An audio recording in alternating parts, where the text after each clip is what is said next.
অন্তৰ্গত বিভিন্ন গাঁৱৰ পৰা উপস্থিত হোৱা মহামান্য ভকতসকল, আজি এই ভাগৱতৰ এই অনুষ্ঠানত বেজেনীৰ এই নামঘৰ বিষ্ণু মন্দিৰ প্ৰাংগণত উপস্থিত হোৱাৰ বাবে আমাৰ পাঁচকুচি ধৰ্ম সভাৰ ফালৰ পৰা আপোনালোকৰ চৰণত মই কৰজোৰে প্ৰাৰ্থনা কৰিছোঁ আৰু বৰ আনন্দিত হৈছোঁ। আইসকল, আপোনালোকে আজি এই ভাগৱত অনুষ্ঠানত সেৱা আগবঢ়োৱাৰ কাৰণে আপোনালোকলৈ মই সেৱা আগবঢ়ালোঁ।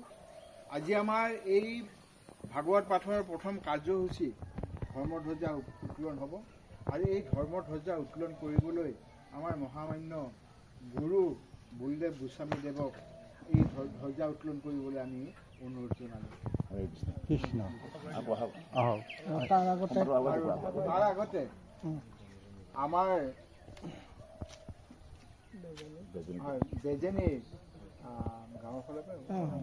বেজেনী গাঁৱৰ ফালৰ পৰা গোস্বামী দেৱক এখনি বছৰেৰে আদৰিব প্ৰাক্তন সম্পাদক শ্ৰী ভোগেশ্বৰ ডেকা।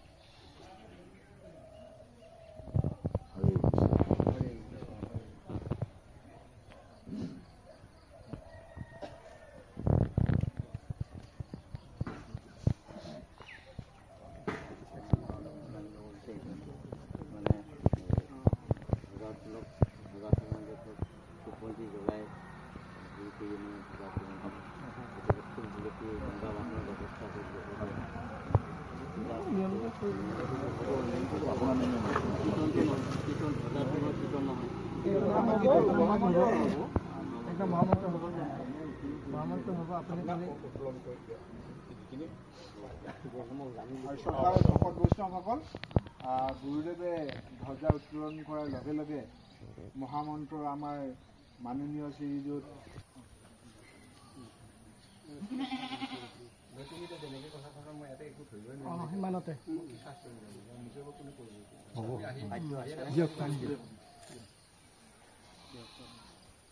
মা উলি দিবা দেই তোমালোকে।